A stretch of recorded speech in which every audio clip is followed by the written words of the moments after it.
Hello friends, this is your friend back with new fanfic. What if Naruto discovered his parents' legacy and got harem with Anko, Yugao, Hinata and Kurama? If you like this story, don't forget to like, share, and subscribe, and leave your thoughts in the comments. Now, let's start.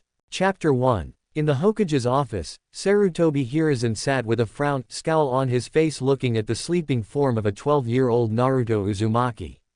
The young boy had been beaten unconscious by villagers earlier that night, and had been rescued by a passing academy student, Anko Mitarashi, who had seen the end of it happen and had broken the fight up, capturing the attackers with the help of her summons, all of who were now awaiting interrogation by Ibiki, head of the T&I division, torture and intelligence. Due to the boy's circumstances, Naruto's injuries had to be treated in his office. 15% of the hospital staff were volunteering citizens doing the smaller tasks around the building, but not one of them would have passed up the opportunity to try to make Naruto's short stay even shorter by trying to end his life. This had happened several times in the past and Hiruzen had given up sending him there and had one of his Anbu with the most medical experience treat him instead. The young Anko stood beside the elderly Hokage looking down at the still sleeping Naruto as she thought. What could someone so young have done to earn such a beating? I've had my fair share of attempts, but that was just beyond brutal. She'd seen Naruto around and sure, the kid pulled some pranks every now and then, but nothing to warrant this kind of brutality. That was something else. Naruto's young form was completely bloody, his orange tracksuit ripped, his chest slashed, his nose broken, a bust lip, black and swollen eyes, swollen jaw, and numerous other injuries. There was an Anbu with long purple hair in front of them tending to the boy's wounds. While most healed themselves, given who he was, anything broken had to be placed before it healed wrong and the extra help didn't hurt. Although the Anbu wore a mask, Anko knew who it was. Neko Ne-chan, will he be alright? The masked Anbu nodded. He'll be fine, Anko-chan. Naruto-kun always heals fast. Anko heard the always comment and she flinched. Exactly. How many times has he been beaten like this? She asked, not sure if she actually wanted an answer. He was so badly injured she didn't want to think about someone having to go through something like that multiple times. There was silence for a few minutes before Hiruzen spoke. He's here for treatment almost 3 times a week if not more, and this is only the first this week. It's regrettable but it's been like this for the whole of his young life. The statement shocked Anko to her core. What the hell, he's been beaten like this multiple times a week, but that just doesn't make sense. What possible reason could those bastards have for doing this to him? He's just a kid. Hiruzen scowled. Ignorant reasons. That's why. The villagers don't know what they're doing. They blame Naruto-kun for things, not of his own doing. So much so that he's even adopted to using a mask over the years to hide the pain. Most see him as a hyperactive happy boy who just wants to be noticed, when in reality it's just a mask he wears. Those pranks he pulls are all an act. I check up on Naruto-kun regularly, most nights I do so with my crystal ball jutsu, only to find him crying his heart out into his pillow in bed in loneliness. It's the only time he drops his mask. Both Anbu and Anko were clenching their fists in anger. The Anbu scowled behind her mask. She knew the reason for this as she had been briefed when joining Anbu about any threats to the village. The QB container was always a possible risk, but she couldn't speak of that outright due to the Sandame's laws. Anko snarled. What was out of his control to merit this kind of treatment? Hiruzen lowered his head. It's an S-class secret that no one is allowed to speak of under penalty of death, a law I passed. Anko tightened her fists. Forgive me for being so forthright, Hokage-sama, but that's just bullshit on so many levels. It looks like everyone in the village already knows about whatever it is, so what's the point in forbidding them to talk about it? So Naruto-kun and the others his age don't find out. I'm not sure how he'd react to the news, and it was the only way I could think of to give him a chance at a normal childhood, Hiruzen said sadly. Anko looked at the elderly Hokage in rage. So even he doesn't know why he's being attacked and beaten multiple times a week? That's just plain wrong. Hiruzen nodded. I know it is, but he will be told when he is ready. He starts the academy in a few weeks, so if he passes and becomes a genin at 16 and then chunin after, then I will reveal it to him. Anko slammed her hands on the Hokage's desk trying to rein in her anger at what she was hearing. With all due respect, at the rate he is getting beaten, he won't make it to genin. Screw chunin. And that's at least another 4 years of beatings, of not knowing why, even if he does make it to Genin. Hiruzen sighed. Yugao, remove your mask. The Neko Anbu took off her mask and nodded, as Hiruzen set down his pipe. Yugao, what do you believe? I know you've been assigned to guard Naruto-kun at least once a week on the rotation, and there has never been an incident while you were on duty. Do you believe he is ready to know what we're talking about? Yugao nodded. I do. I believe that Naruto-kun has much more intelligence than he lets on. The level of sophistication in the traps he uses in his pranks show great planning and skill, as well as a sense of style and appreciation for his work. He is hiding a lot more than just his emotions. If trained properly he will make a fine shinobi. I see no harm in telling him now. Hiruzen nodded as he lifted up his pipe for another drag before releasing it with a sigh. Very well then, I believe I know a way that this might just work out for the best, but we will wait until Naruto-kun wakes up to discuss further. I will tell him and you, Anko, why he has been targeted, and finally tell him and give him something that should make his life a little easier. Scene break. After a few more minutes Naruto finally started to wake up groaning, ow, that hurt. Where am I? Hiruzen smiles hearing Naruto's voice. In my office Naruto, you were rescued and brought here for rest and safety, by an academy student. Groaning Naruto sat up rubbing the back of his head with his eyes closed. Ouch, thanks, Gigi, if you could tell that academy student I owe them one. Anko smirked hearing that, and I'll collect on it, she voiced looking at the blonde with a smirk. Hearing the voice Naruto's eyes opened to see the girl that it came from. Damn she was cute, he blinked a few times. I take it you're the one who saved me. Naruto asked looking at the girl only 2 years his elder. You've got that right, name's Anko Mitarashi, Gaki, she smirked. Naruto's eyebrow twitched, thanks for the save, name's Naruto Uzumaki, not Gaki. Naruto spoke emphasizing the, not, part. Anko smirked, whatever you say, Gaki, she grinned. Naruto's eye twitched again as he stood up, well thanks for the breather Gigi, I think I'll head home. Naruto turned towards the door to leave but as he did he felt a little chill. Before he looked down and his eyes widened. Aw crap, what happened to my clothes? They look like I've been. Oh yeah I was, great, just great, and this was my last good set and it cost me 7,000 ryo. Hearing the price tag on that ridiculously horrible tracksuit, both Anko and Yugao looked to the Hokage whose eyes were shadowed under his hat, as a small amount of killing intent leaked off him as he started to talk. Naruto, just where did you buy that monstro? He started but stopped before rephrasing, I mean the tracksuit.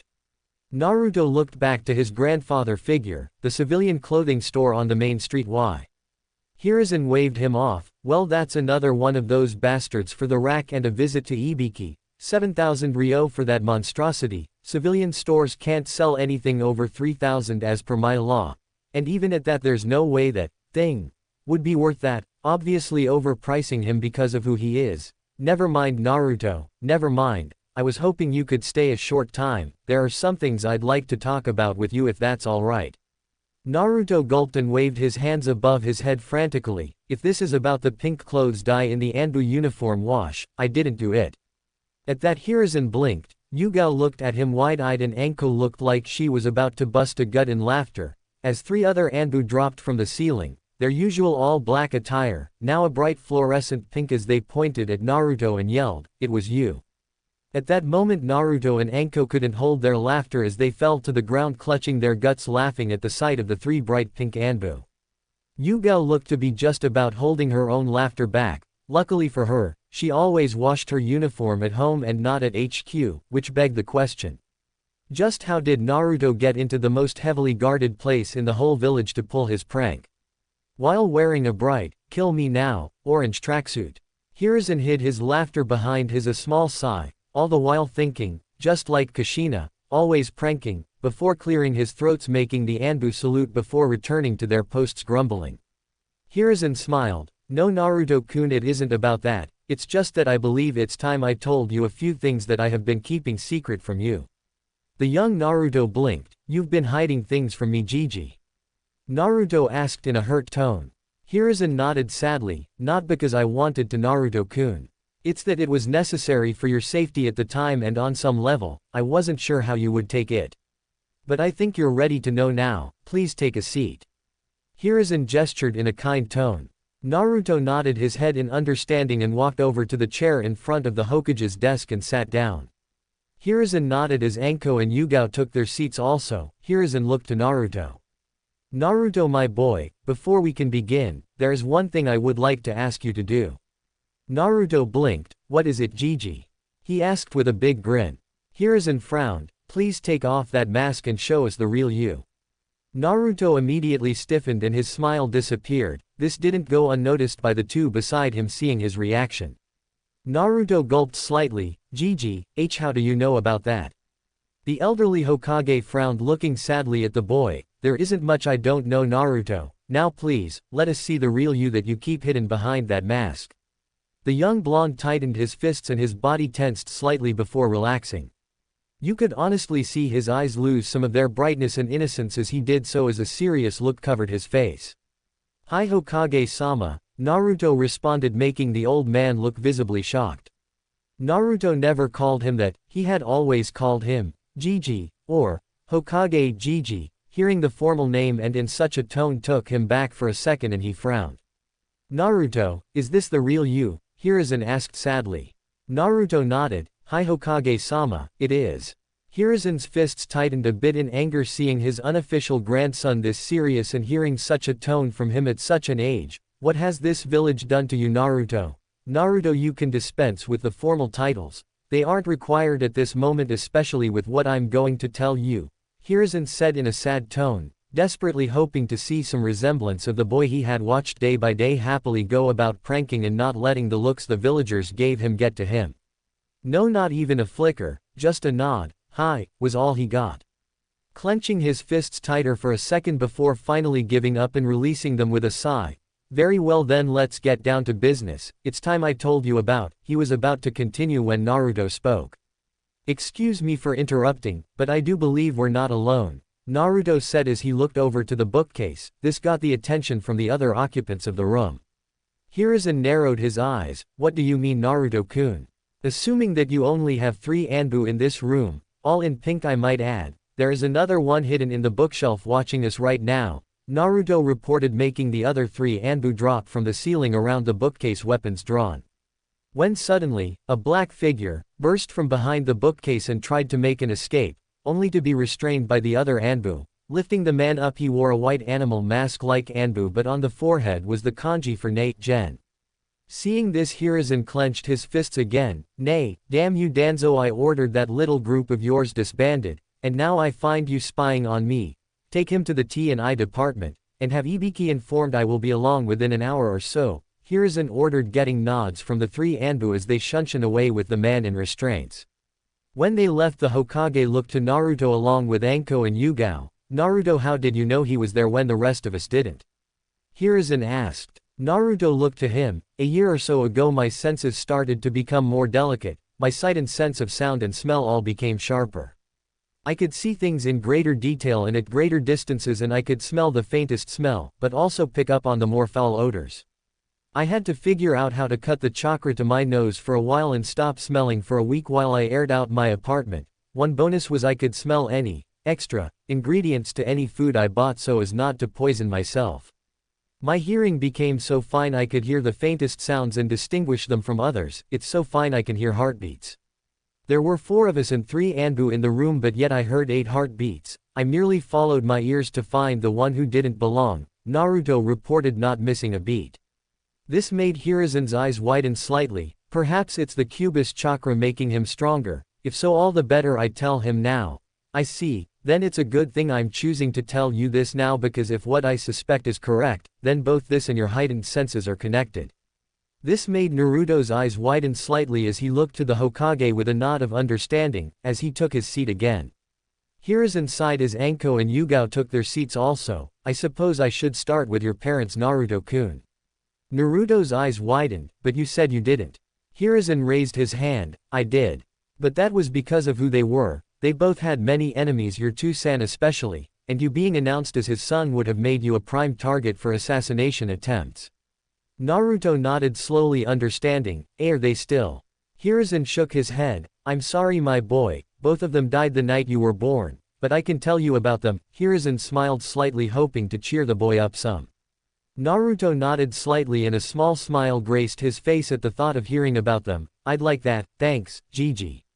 Hearing the affectionate name Naruto called him again made the Hokage smile. Well, at least there's still some of you in there. First your Ka-san.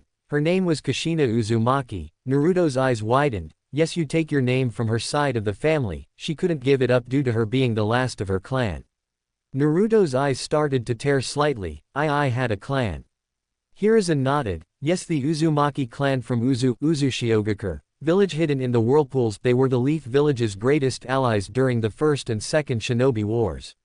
Sadly though, towards the end of the second, in a combined attack from the Iwagakure village hidden in the stone, and Kumogakure village hidden in the clouds, they were wiped out. Your Ka-san survived due to her two-san, Mamoru Uzumaki, clan head, sending her away when they heard of the attack coming. They entrusted her with the entire clan jutsu library and funds, because they knew the clan wouldn't survive the attack coming. Your Ka-san was one of the most headstrong, impulsive, eccentric, and stubborn girls you would ever meet.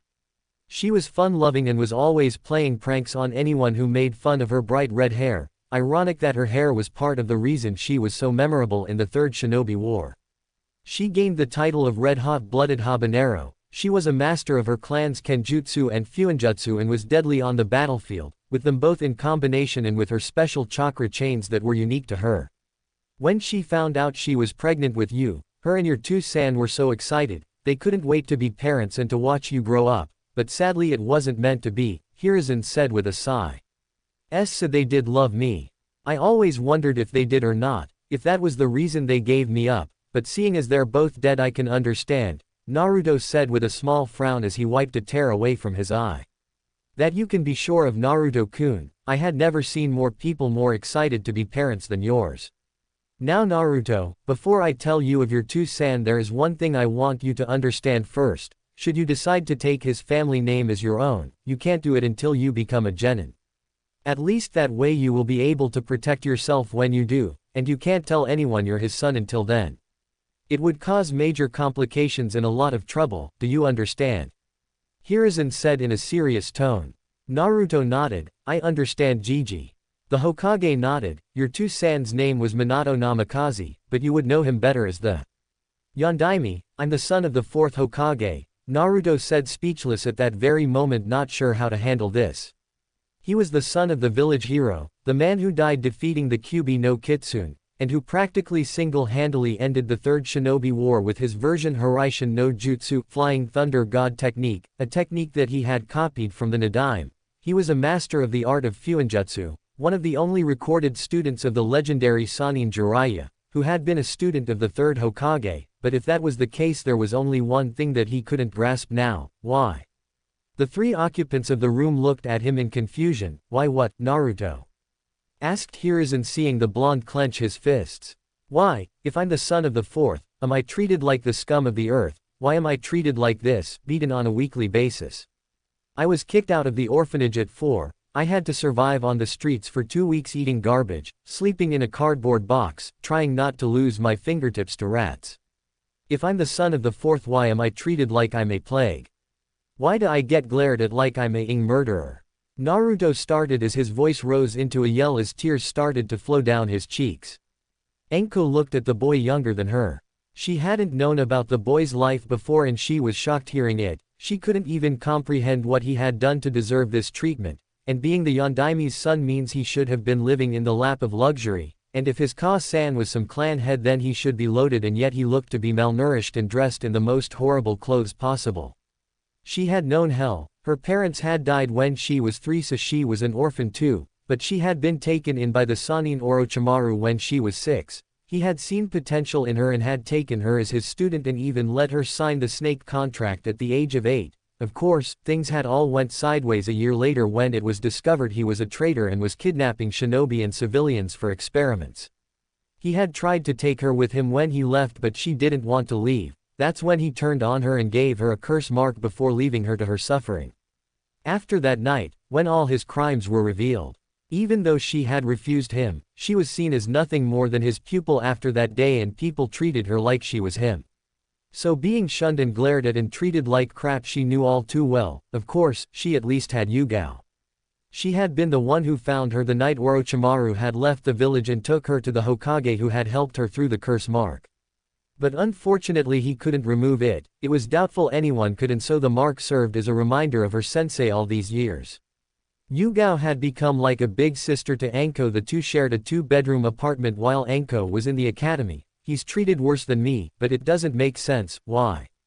Hiruzen stood up, taking in a breath of his pipe, and looked out the window to the village below. Because this village is filled with stupid civilians that can't tell the difference between a container and its content, and is full of resentment, anger and hatred towards someone who had no control over and say in what happened to him. Hiruzen growled angrily, releasing a little bit of ki at the village in his anger. Yugao looked down, ashamed in agreement, but both Naruto and Anko still looked confused as to what the old man was talking about. Gigi, what are you saying? What container? What content? The old man sat down with a defeated look on his face. He was getting too old for this shit. He just sighed. Naruto, what is your two-san best known for? Killing the Kyuubi on the, wait, both my parents died the night I was born on the, then they both died fighting, but how? Naruto rambled, holding his head as all the facts started to come together. Hiruzen nodded. You're starting to see, Naruto. Both your parents died protecting the village from the Kyuubi attack. No one knew where the Kyuubi came from, as it just appeared out of nowhere that night, but in truth, the Kyuubi had been in the village for many years, but it had been sealed away. First it was sealed away into the wife of the Shodai Hokage. Her name was Mito Uzumaki. Your grand aunt, Mito-sama, was sister to Mamoru Uzumaki, and the marriage between her and Hashirama Senju bonded the two clans. She was the first Jinchuriki of the Kyuubi. When she was dying, she passed that duty on to the only other one who could take it. The only Uzumaki left at the time, your Ka-san Kushina, was the second Jinchuriki of the Kyuubi. Because of the Uzumaki's abnormally large chakra capacity and as such abnormally large chakra coils, which dwarf most kage, even my own, they were best suited to hold the Kyuubi's vast chakra. No one knows what happened, but the night of your birth the Kyuubi broke free from your Ka-san's seal and attacked the village, and so your two-san did the only thing he could do. The Kyuubi is a mass of chakra, it can't be killed, so he had only one option left. He sealed it in the only vessel that could hold it. He sealed it inside of me. The Kyuubi no Kitsune, the demon that killed a third of the village, is sealed inside of me, Naruto said aloud in realization. Hiruzen nodded, and was about to speak again, but Naruto continued. Now it all makes sense. The villagers, they see me as the Kyuubi, they see me as the one who killed their loved ones. Those dumb idiots. I'm not even an academy student yet, and even I know the difference between a kunai and the scroll it's stored in. Those complete tards. That's it. The next time they attack me I'm kicking to hell with running. I'm done with that. I'm going to kill the lot of them. Yugao blinked for a second, looking at the blonde who had just taken a complete 180 in personality. 1 second he looked like he was about to cry, and now he looked like he was ready to take the next guy's head off him that looks at him wrong. What's with this kid? Yugao though, as she gave a small smirk.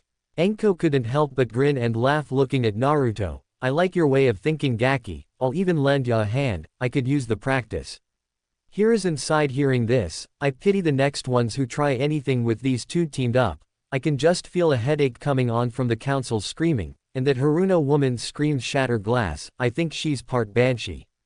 Hiruzen took a breath. Well, you do start the academy in 3 weeks, Naruto, and when you become a shinobi of the village there are laws preventing the civilians from touching you, giving you right to use lethal force. Not that I would condone such things, but it's food for thought, Hiruzen said with a smirk of his own. Both Anko and Naruto started grinning like mad remembering that, and both Yugao and Hiruzen had the same thoughts. Kami-sama helped the village when these two team up.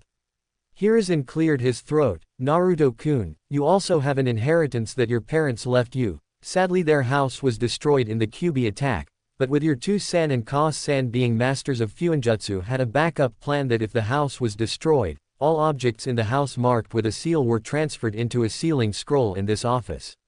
They also gave me control over both the Namikaze and Uzumaki banking accounts should anything happen to them. I've been using some of the money to support you anytime you asked for an advance or increase, due to other matters not making it possible, but it hasn't even made a dent seeing as the Uzumaki were, to be blunt, filthy rich from their work, and as per the arrangement in your parents' will. 5% of the funds are available to you until your genin, when the rest will be available to you. Naruto nodded. Thanks, Gigi, good to know I've got cash to burn seeing as how the shops charge me triple the legal asking price.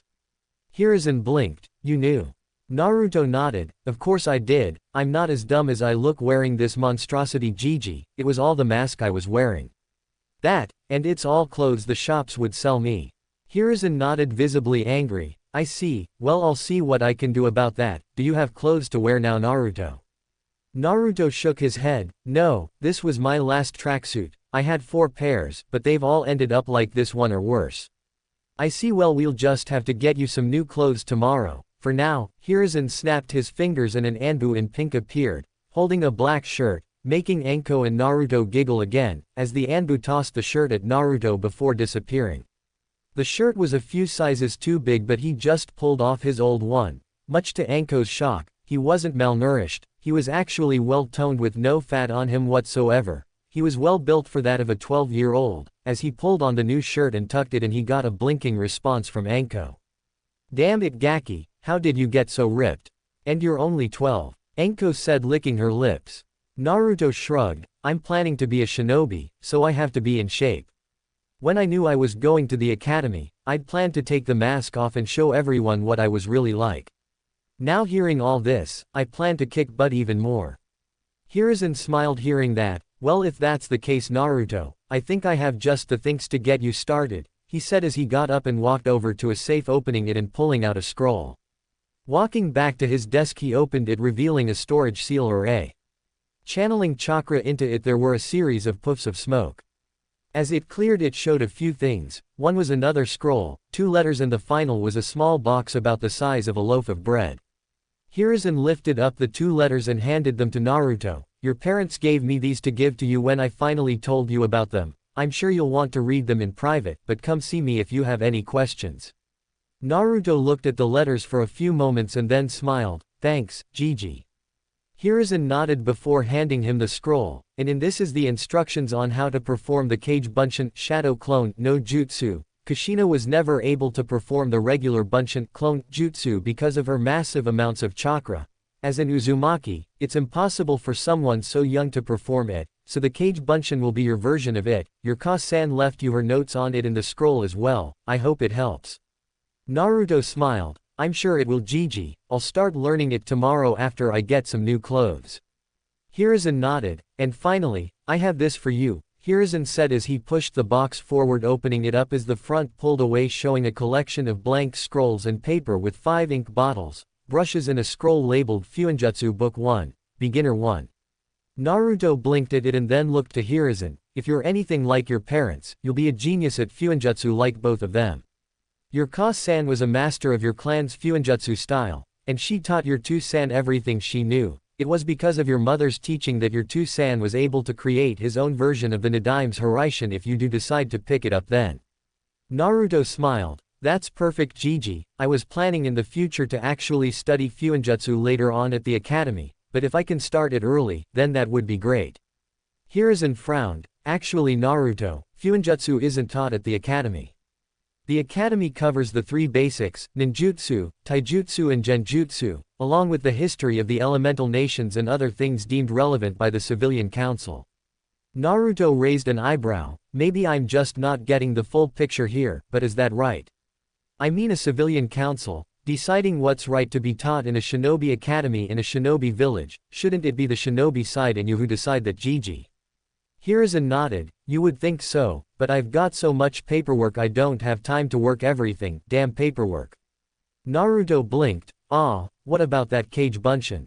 If I'm reading this right they retain all your memories, Naruto said as he read the first few lines of the scroll out of curiosity, so why not create a few of them to do the paperwork for you Gigi? At that very moment you could hear a fly fart in the room and then the next second Hiruzen lunged across the table at Naruto hugging him. Thank you Naruto, thank you.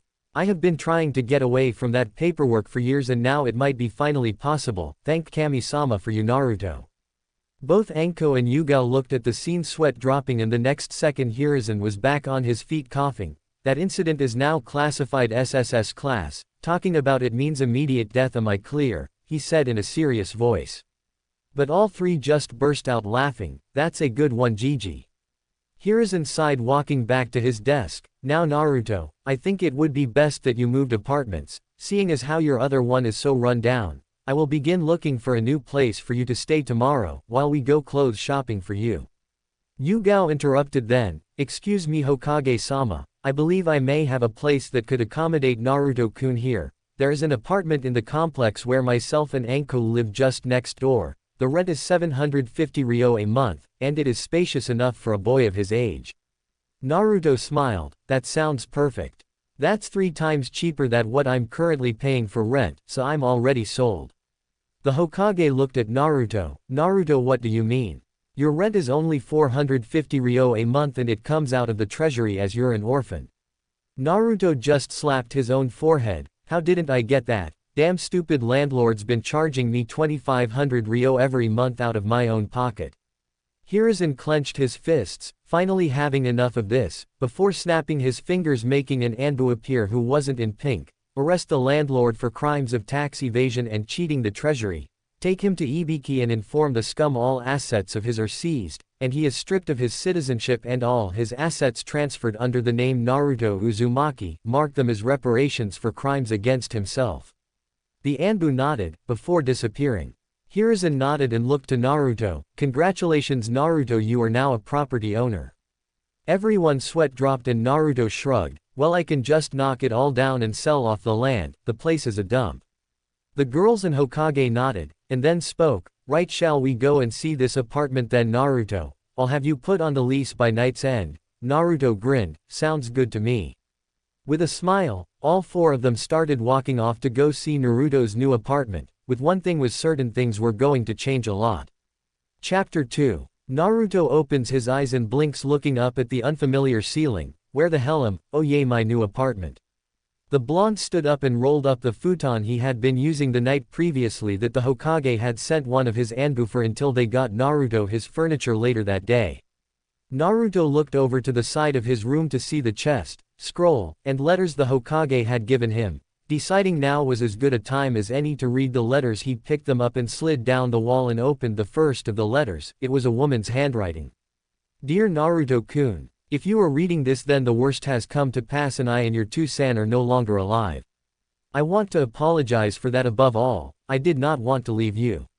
Even though I only got to hold you for a few minutes, I will always hold those minutes close to my heart. You look so adorable. I am writing this as your 2-san holds you. You look so much like him. I can already tell you're going to be a real lady killer when you grow up, just like your 2-san.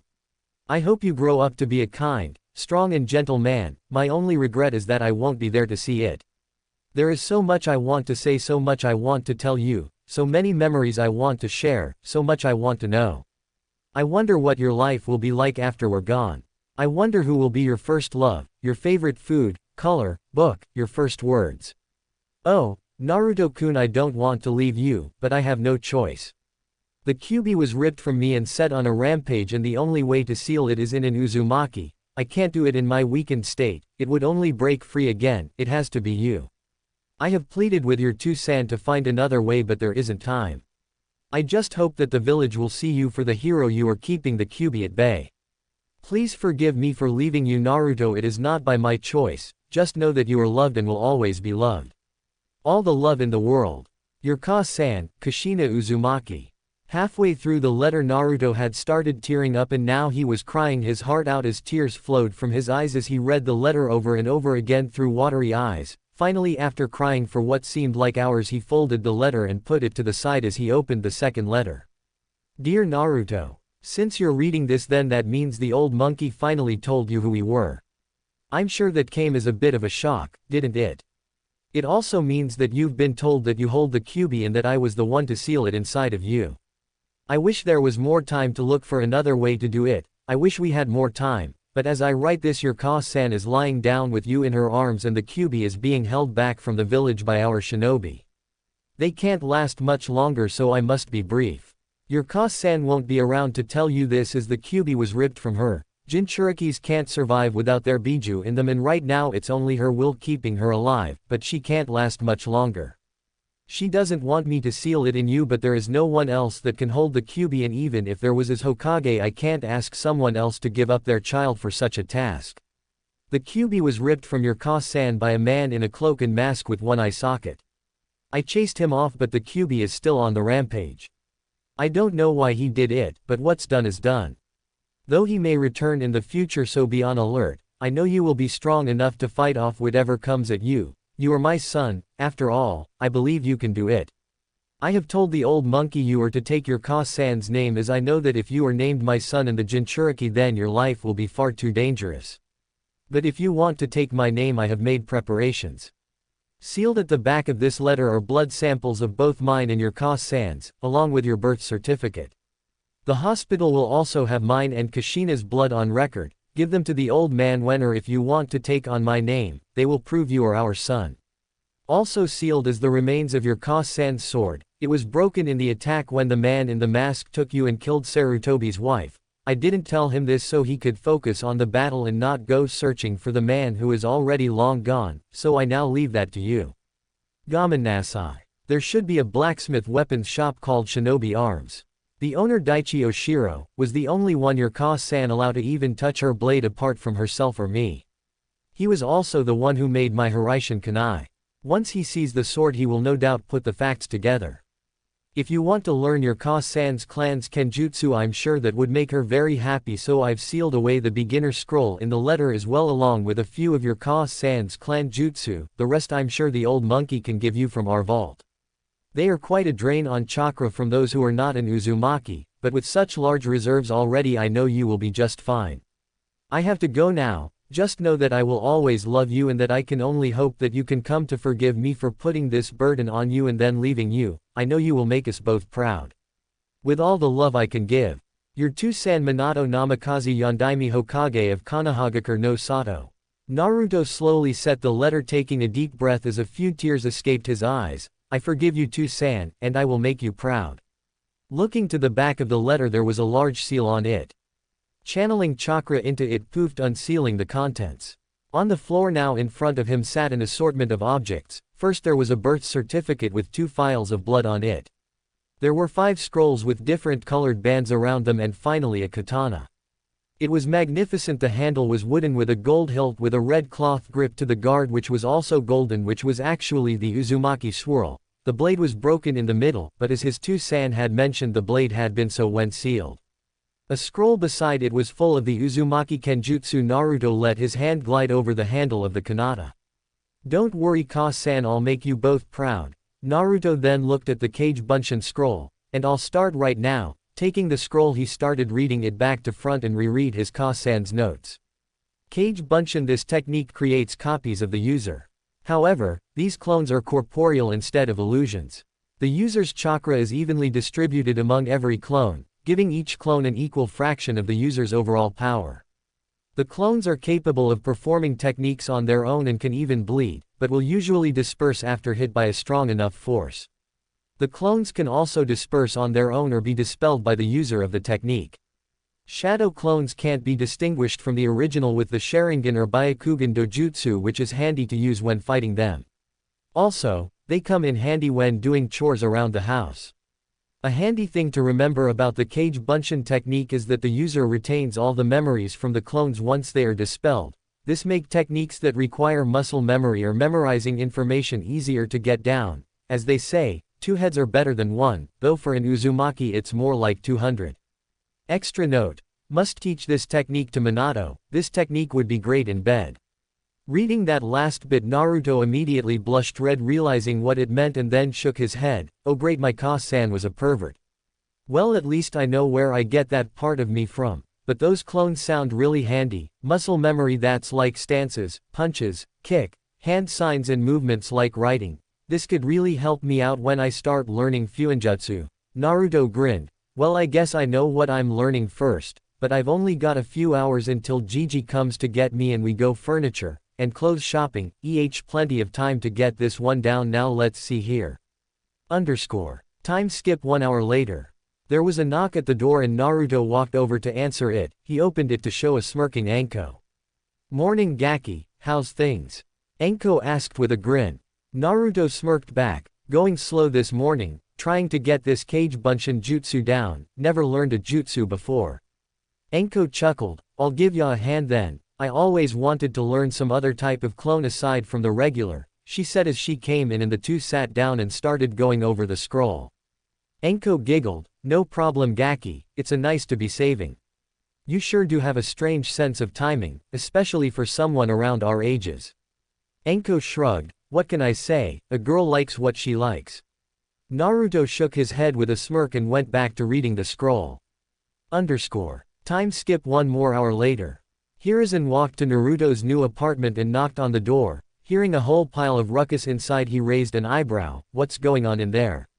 The next thing, the door opened, showing the room full of Naruto and 2 Anko being tossed about like beach balls. This isn't funny Gaki. Anko yelled as she was tossed yet again. The Naruto clones were all laughing watching them go. We think it is. All the clones yelled laughing. But then Hiruzen coughed, getting everyone's attention, causing all the clones to drop the 2 girls, one going off in a poof, and then in another larger explosion of smoke the horde of Naruto clones disappeared, leaving only one with a grin on his face. Hey Gigi, we were wondering when you were going to get here. Hiruzen chuckled, hearing the blonde. Well Naruto, I can see both you and Anko have the cage bunchin' down. Impressive, learning an A- rank ninjutsu in just a few hours, and your very first one also. You certainly are your 2-san's son. Naruto grinned, rubbing the back of his head sheepishly. Yeah, it wasn't easy. It wasn't until Anko-chan came over and helped me that I finally got it down flat. The Hokage blinked and smiled. Oh, so it's Anko-chan, now is it? My, aren't you two getting friendly quickly? He grinned. Naruto chuckled. Oh, two can play at that game Gigi. Well, you know what they say about those who become ninja, old enough to kill and all that, plus she's cute, I wouldn't mind. The old Hokage's eyes widened, hearing that, as he felt a nosebleed just about to come on. He quickly turned and coughed, bringing his hand up to cover it. Cough. Quite right Naruto-kun, quite right. Now let's be off. We still have to get you sorted with clothes and new furnishings for your apartment, he said, starting to walk away. Naruto was about to follow when he felt a weight being draped over his shoulders. He looked back to see Anko leaning on him with a very big grin. What was that all for Gaki? Did you just say that to bust his balls, or did you actually mean that you said? She asked with a suggestive tone in her voice but with a slight hint of fear. Naruto heard the slight tone in her voice. Truthfully, yes. But you have to understand Anko-chan, I've never had very many friends, you'd probably be the first. I didn't want to do anything to risk that friendship so soon. When I saw you, you were gorgeous, you're beautiful and strong, clever, and don't judge me for having the QB in me. I'd have to be a complete moron not to have feelings for you. Anko was taken back by that. Here was this boy she had only just met the other day, complimenting her like that, calling her beautiful and telling her he has feelings for her. For some reason it made her feel nice. She smiled, not seductively, not sadistically, but happily. You really think that? She blushed for the first time in her life. The young snake charmer blushed. Naruto nodded. I wouldn't say it if I didn't mean it. So Anko-chan, what do you say, should we give it a go, slowly, to see where it leads? Anko blushed again with a smile. Sure, I wouldn't mind. Naruto smiled, holding out his hand. She slowly took it and they began to walk forward to the door. Anko looked at Naruto, who had a slight smile on his lips. It made her smile. You know Naruto-kun, you're my first real friend too. Naruto looked to her, sad, hearing that. I'm sorry to hear that. Anko nodded softly. It was because of my first sensei. When I was 7 years old, I was taken under his wing. He trained me, but when I was 9, he was branded a traitor for crimes against the village. He left and tried to take me with him, but I refused to go. It's because of him that I'm looked at as if I was the traitor, as if I'm him. Naruto stopped, hearing that. Anko's heart hitched. What if he thought of her the same way? What if he was just like all the others? What if? Her thoughts were halted when Naruto wrapped his arms around her and held her in a hug. I'm sorry, he said softly, and he hugged her, making Anko's eyes widen. What did he have to be sorry for? I'm sorry you had to go through all the pain you have. I'm sorry we couldn't have been friends sooner, but I swear I will not let anyone hurt you again. Hearing that almost brought Anko to tears. She hugged onto the younger boy for dear life. Naruto smiled, feeling her hug him tighter, and let the girl have her moment. Before they separated and walked out of the apartment hand in hand. But before they did, Naruto quickly ran back and took his Ka-san's broken sword, which was sealed inside a scroll, with him before they walked out. As they walked out, the Hokage looked to them and see them holding hands, and he smiled. Good for you Naruto, good for you. Well, shall we get going? We have lots to buy. Both Naruto and Anko nodded and walked along with the Hokage heading for the shops. Scene break. Both Naruto and Anko walked down the street beside the Hokage. Naruto looked to the elderly Hokage. Gigi, do you know of a shop called Shinobi Arms? Hiruzen nodded. Why yes I do Naruto, it's run by an old friend of your two Sans. The man knew your two San back in the academy and even became a shinobi, but retired after a mission of his went bad and he lost his teammates sadly. He now runs the shop. Your two San and Ka-san used to visit it frequently. Why do you ask? Naruto tapped the scroll he had. My Ka-san left me her sword, though it was broken in the incident when the Kyuubi was released. My two San said in the letter to take it to him for repairs as he's the only one Ka-san ever allowed to work on her blade. Also after this there's something I need to tell you about what happened the day of my birth, about how the Kyuubi was released and what happened after. The elderly Hokage saw the look in the boy's eyes of sadness. Whatever it was painful for someone, the Hokage nodded. Alright my boy, after we're done shopping we'll go back to my office to talk. Naruto nodded in thanks. He wasn't looking forward to telling the man he looked up to as a grandfather about that night, about how the man who not only released the Kyuubi, that caused both his parents' deaths, was also the one who killed his wife. It would not be a pleasant conversation. Scene break. The bell rang as the three of them walked into the store. As they did, a man came out. He was huge, at least 7 foot tall, with a body that looked like a hunk of muscle. He wore a black shirt and thick navy cloth pants. His hair was long and black but was kept in a braid that ran to the middle of his back. He wore a white blacksmith's apron over his front which had multiple marks on it showing it was worn a lot. Coming out of the back, the man blinked, seeing the two children coming into his store along with that of the Hokage of the village. The man immediately lowered his head. Hokage-sama, it's an honor for you to grace my store with your presence today. What might I help you with? The elderly Hokage smiled, seeing the man again. Ah, Daichi-kun, it's good to see you again. It's been too long. I'm just bringing along this one here to get him kitted out in some new attire. He personally requested to come here. The large man blinked and looked to the young blonde boy, knowing who he was in an instant. Not many didn't know of the Kyuubi container in the older generations, but he knew his friend's work would hold and didn't hold the fact against the boy. Oh well, this is a surprise. Boy, why did you request to come here? Not that I'm not flattered, but normally people have to shop at a store once to know if they like the place, and I'm certain you've never shopped here before, so what made you want to? The blonde smiled, seeing the rather large man and hearing the way he talked to him, and he knew that he wasn't like the rest of the village. There was no malice in his voice. Well, that's actually quite simple. Oshiro-san, my Ka-san trusted your work and I figured why shouldn't I do the same, he said as he approached the counter, taking the scroll out of his pocket as he went. Daichi looked at the boy, blinking. As far as he had known, Minato had chosen an orphan to house the Kyuubi, and the boy had never known who his parents were, so this was a confusing statement. Oh, is that a fact? And who was your Ka-san boy? Naruto smiles and unfurled the scroll, and touching the seal, looking at the large man. The last owner of this sword, Naruto stated before channeling chakra, opening the seal and bringing the sword out. Daichi's eyes widened, seeing the sword in front of him. He hadn't seen that sword in 12 years. He knew Kushina and Minato very well, and he knew that sword just as well. He had spent so many hours working on it. Shocked, he looked at the sword and then to the boy in front of him, and then it hit him. He was one of the few to know about Minato and Kushina's marriage. There was only 12 or so who actually knew about it. It had been a small event to keep it that way. After all, what would Kumo and Iwa do if they heard the two biggest threats to them got married? That would just be asking for trouble. And now here was this boy, in front of him, claiming Kushina was his Ka-san, and looking like a mini Minato, with whiskers. He had to be sure. He looked to the Hokage for confirmation to get a sad nod, making the man's eyes widen more as he looked back to the boy in front of him. Well, I'll be damned, Minato, you sly dog, he said before bursting into a hearty laugh. He pulled one over on the whole village from beyond the grave. I swear I did not see that one coming. Uzumaki-san, your parents were my best friends back in the academy. You are always welcome in my store, he said with a big smile.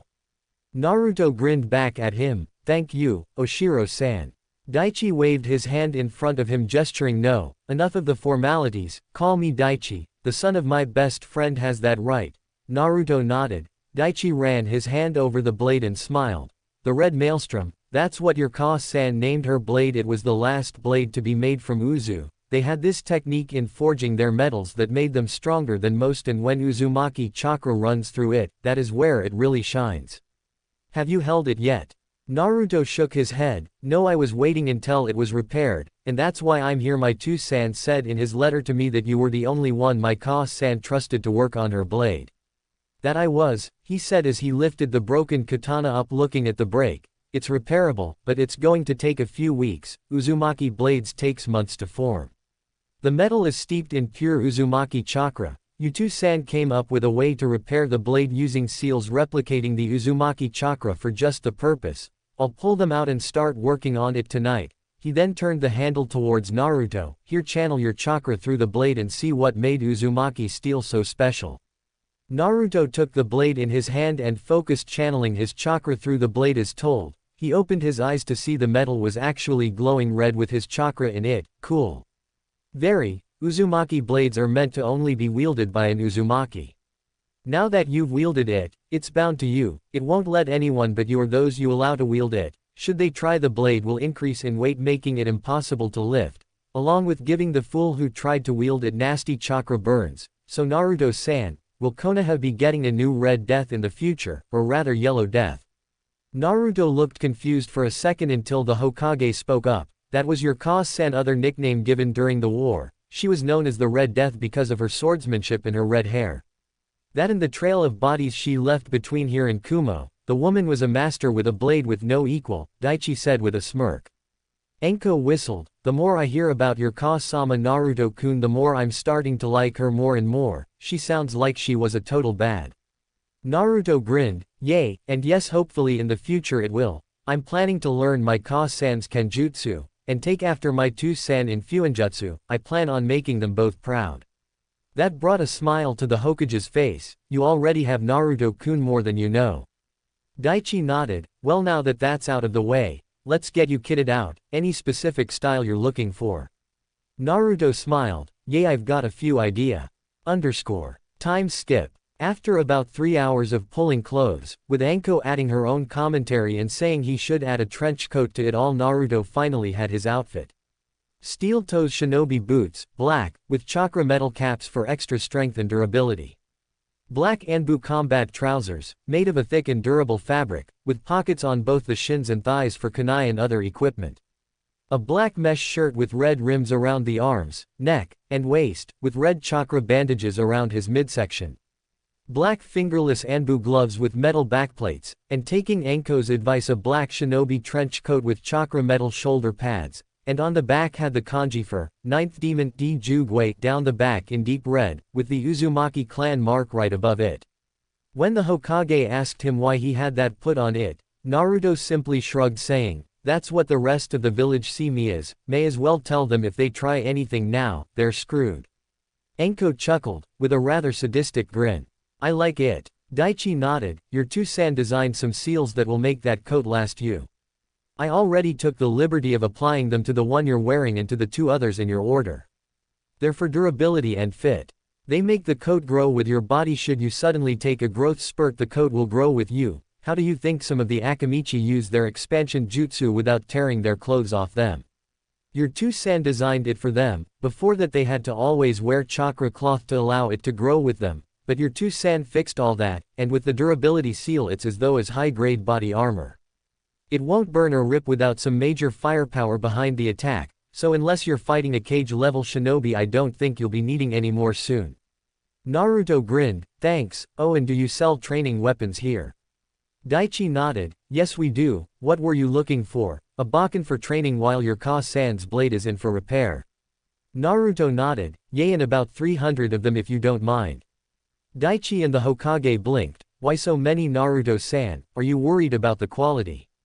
Yes Naruto-kun, you could just buy maybe 3 now, and if you need more in a few years come back, reasoned Hiruzen. Naruto shook his head. No, I'm not worried about the quality, Daichi-san, and I don't think 3 would do with the way I plan on training Gigi. If what my Ka-san wrote down on the Kage Bunshin scroll is correct, I should be able to use them to get the stances down on the Kenjutsu style with them and then put them to work sparring after in order to train, and I'd still get the experience and muscle memory. The Hokage nodded. I see, just be careful with that, Naruto. You could damage your mind creating so many clones like that. The influx of memories could hurt. Dispel them in groups of about 10 or so when you do use that method so as not to hurt yourself. Naruto nodded, and looked to Daichi. Very well Naruto-san, I will go and get your bakens. I'll have them in a storage scroll at the front counter with the rest of your order. Anything else? Naruto nodded. Yes, about 5,000 kunai, shuriken and senbon needles, 20 large scrolls of seal paper, 500 liters of ink, and 500 fuinjutsu brushes and ink jars. Handwriting and throwing are also about muscle memory. I'm going to be blitzing my training when I get home. I want to get through as much as I can before I start the academy in 3 weeks. Daichi nodded again. All right then, I'll have the supplies in scrolls by the front desk, before turning and leaving to the back. Hiruzen nodded, hearing Naruto's plans. Naruto-kun, if you want I could, after our meeting, write you up a training schedule to help you train for the next few weeks. I'd also recommend you send some clones to the library to read up on survival guides to pick up other skills like hunting and fishing, and reading up on history, law, politics, and other villages might help also. We could factor all that in also if you'd like. I could also assign you a kenjutsu instructor to help you with your stances and assess your skills as you progress. I think I have a pair in mind just for that job. Naruto smirked. That would be great, Gigi. I can use all the help I can get. Though the librarian doesn't like me, much like the rest of the village. Naruto finished rolling his eyes. The Hokage waved him off. No need to worry about it, Naruto-kun, I'll see to it that you can come and go as you please, Hiruzen said as they walked to the counter again. Daichi came out of the back with a number of ladled scrolls.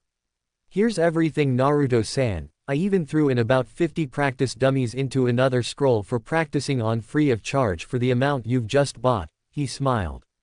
Naruto grinned. Thanks, I'll definitely be making use out of them. So how much does all of that come to?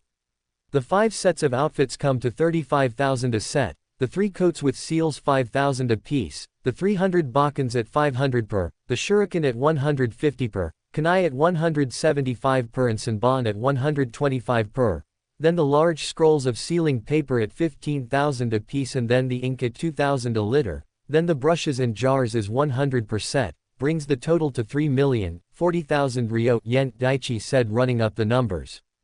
Chapter 3. Naruto stretched out his arms in his nice new bed, as the sun came in through the cracks in the bamboo Venetian blinds in Naruto's newly furnished bedroom.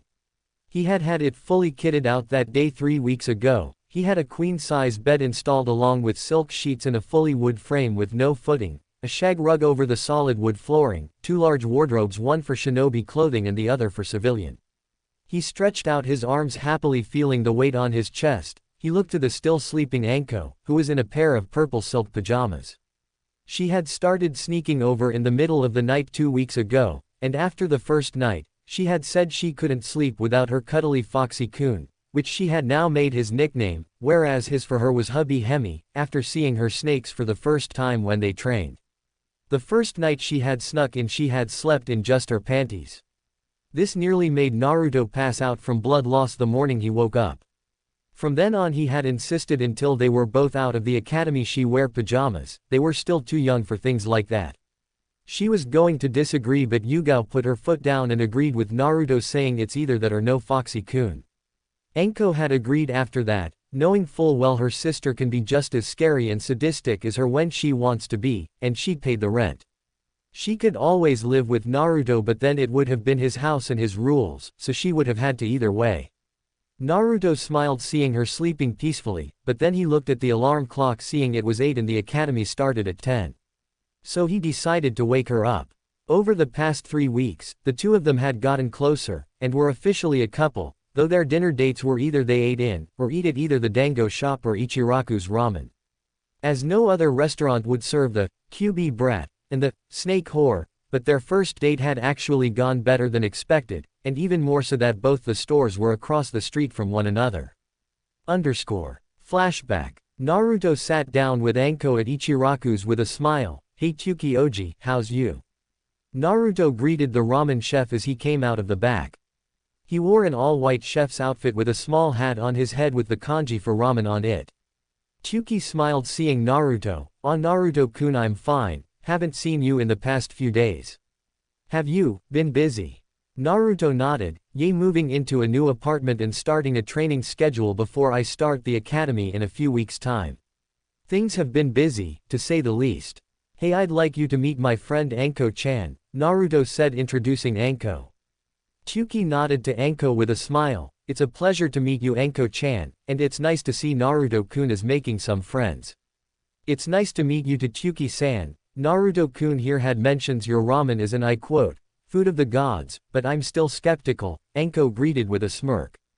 Chuki smirked. Oh, so it's Naruto-kun, is it? Well, this is interesting. Naruto, just wait until Ayame-chan gets an earful of that, you're in for a load of teasing, you two. So you two dating yet? Both Anko and Naruto blushed red, and Naruto started to stutter. Actually, Chuki Oji, this kind of is our first one, we're taking it slow. Chuki smiled at the blonde. I understand that, Naruto, I'll tell Ayame-chan to keep it to a minimal. So what's this I hear about you doubting my ramen's reputation, Anko-chan? Well, it's just that, it's impossible for two foods to be the food of the gods, she said with a grin. Chuki crossed his arms. Is that so? Then do tell. What is it you believe can beat my ramen? Anko grinned. The food that tops all other, dango. Chuki looked to Naruto. You brought a ramen virgin into my restaurant, didn't you? Naruto nodded sadly. I've been trying to make her see the light for the past 2 days, but I can't get through to her. Please help me, oh ramen sanin. Chuki nodded. Do not worry, my child. We shall show her the way of the righteous dish that is ramen. 3 Naruto specials coming up, the proud chef said as he went into the back, only to emerge moments later with the 3 bowls, setting them down. Both Naruto and Chuki bowed to the bowls in respect. All praise the ramen kami-sama for what you are about to receive, for it is through him that we spread the word of the righteous ramen through the world so that even more may enjoy its righteous ways. Amen. Anko just sweat dropped hearing the two of them, but thought in her head, how did they know the sacred prayer of the Dango Kami-sama? The 3 of them took up their chopsticks and started to eat. Upon first taste, Anko's eyes turned into stars, making both Chuki and Naruto smirk, but said nothing and kept eating until all 3 bowls were empty. Anko fell back, stars still in her eyes, making Naruto and Chuki shake their heads. The first bowl is always the best, and the Naruto special has been perfected over 6 long years of trial and error until the kami-sama of all ramen dishes had been perfected. It is the signature dish of this establishment. If it cannot turn a ramen virgin into a ramen lover, then nothing can, and they are forever lost to the way of the ramen.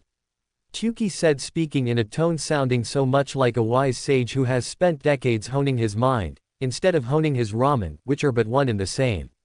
After several moments, Anko stood up, still rather shaky on her feet. After sitting back on the stool and sipped a glass of water, she nodded slowly. That was something else, incredible, but there is only one way to be sure. I propose another taste test. Chuki and Naruto shared a look and nodded. Naruto spoke. Very well, Anko-chan, we shall allow you your taste test on this sacred ground of the ramen kami-sama, and we shall see once and for all whose is the kami-sama of foods. Anko slowly stumbled out the ramen bar and over across the street into the dango store just across the way. After a few more moments, she emerged carrying 4 boxes as she carried them with great care. Behind her came a man wearing a similar outfit to Chuki, except it had the kanji for dango on it. Entering the store, both men stared off. So Chuki, seems you have been trying to convert one who is loyal to the joyous way of the dango, and turn her to the way of your slop. Though she is of strong enough mind and faith to resist your temptations and submit, the new chef spoke with a smirk. So you think your dango can outdo that of the ramen kami, do you, Terua? Well, we shall see. Naruto here is one of the most faithful in the ways of the ramen, and so he will prove you wrong, as will I, Chuki challenged. Both men started glaring at each other as sparks started to fly, and both teenagers' sweat dropped looking at the grown men acting like children. After a few moments, they all took a seat with the dango in front of them. Both Anko and Terua put their hands together and bowed. All praise the dango kami-sama for what you are about to receive, for it is through his grace that we spread the word of the joyous dango through the world so that even more may enjoy its joyous light. Amen. Both Chuki and Naruto blinked. It's the ramen prayer to the ramen kami-sama. What could this mean? All 4 of them lifted up their first dango sticks, and took the first dango, and just as Anko before him, Naruto's eyes lit up. After swallowing the first bite, Naruto set the stick down, his body shaking. Both he and Chuki share a look, the look of realization. they have found the Naruto's special final ingredient. Getting up, Tyuki moves to the back. Teruya smirking, what's wrong? Can't handle the joyous experience that is my dango. Anko looks to Naruto, who is still shaking. She smirked remembering her first bite, it was joy on a stick. Moments later Tyuki comes out of the back with 4 bowls of Naruto ramen setting them down.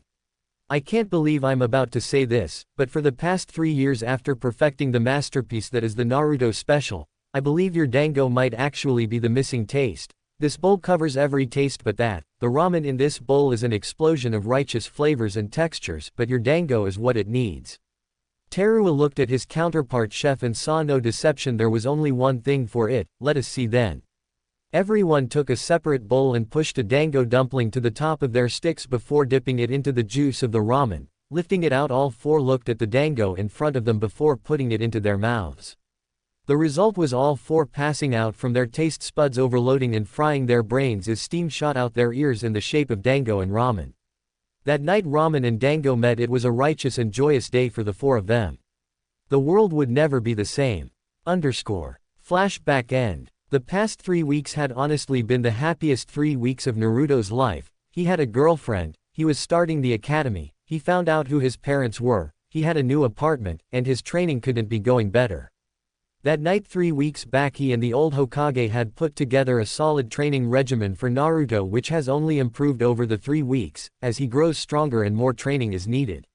He even had Yugao and Hinata as instructors. They helped him to get a better grasp of his chakra control, ninjutsu and kenjutsu. 7:30 wake up, shower, get dressed, eat a big breakfast. 9 o'clock head to reserved training ground to meet Yugao sensei and Hinata sensei. 9:15 distribute 600 clones. 200 chakra control, 100 tree climbing and 100 leaf exercise. 50 ninjutsu basic 3, 25 henge, 25 substitution, 0 clone not needed. 100 on advanced ninjutsu, 50 shunshin, 25 cage shuriken and 25 cage kunai. Reinforced, 40 kenjutsu, taijutsu, 20 stances and 20 sparring. 100 on fuinjutsu practice. 20 library to read up on new topics. 90 on shuriken, senbon, kunai target practice.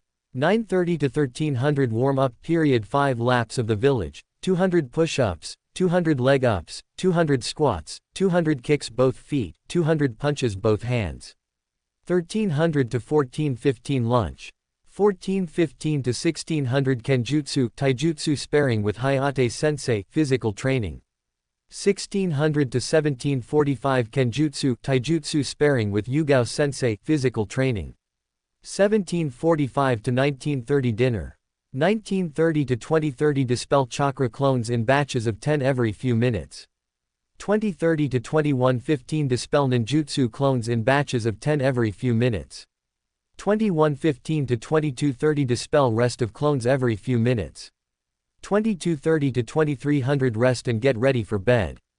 In that 20-day period, Naruto and Anko had trained each for 210 hours roughly, though in actual spec with Naruto's 600 clones a day had put in 42,000 hours of chakra control practice. He could now balance a leaf on his forehead and up to 1 meter off it for up to 3 hours. He had mastered the tree climbing exercise. He could stand upside down on the bottom of a tree branch for 5 hours. On the 3rd week, he had begun water walking and even managed to last up to an hour on top of the water. 5,250 hours into each of the ninjutsu basics of henge and substitution. He could now substitute without the use of a hand sign, and perform a flawless henge, although, due to the Cubist chakra it was discovered that Naruto henge isn't in illusions but it had in actual solid forms. After the Hokage was informed about it, he dubbed the new jutsu the perfect henge and listed it as a B-class ninjutsu. 10,500 hours on shunshin and another 5,250 hours into both cage shuriken and cage kunai, resulting in Naruto being able to shunshin 50 yards in a second. He could keep up with low jonin speeds with that level of skill, and with both cage techniques, Naruto had mastered them to an extent of only needing one hand sign. The clones practiced kenjutsu and taijutsu for 4,002 hours each, and he himself had put in 35 hours each practice. He now had the stances of his Ka-san's kenjutsu stances learned perfectly and the academy basic taijutsu down so well. The Hokage had given him the scroll to his clan's taijutsu style known as the Swirling Waves. He had been studying it for the past week but still wasn't confident enough in it to use it yet. He had put 21,000 hours into his Fuinjutsu, at which he had breezed through the first book, after spending the first 3 days 3,150 hours with his clones making his handwriting perfect, which is required for any sealing master. Then the next 5 days they had spent working on the seals the first book showed until they had the skill to create them in under 30 seconds. As a result, before he moved on to the next book, and then the next book, within the 3 weeks, 20 days he had cleared the 3 beginners' books of Fuinjutsu and was able to make each seal in 30 seconds solid. As a result, he had amassed quite the stockpile of seals due to that fact, though they were only the basics. Book 1, Beginner, 1, covered the history of Fuinjutsu and Fuinjutsu 101 the facts. It then taught how to make storage seals for scrolls small and medium sizes, smoke seals for small smoke bombs and distraction level explosive tags, and taught Naruto how to make his own chakra ink for his seals.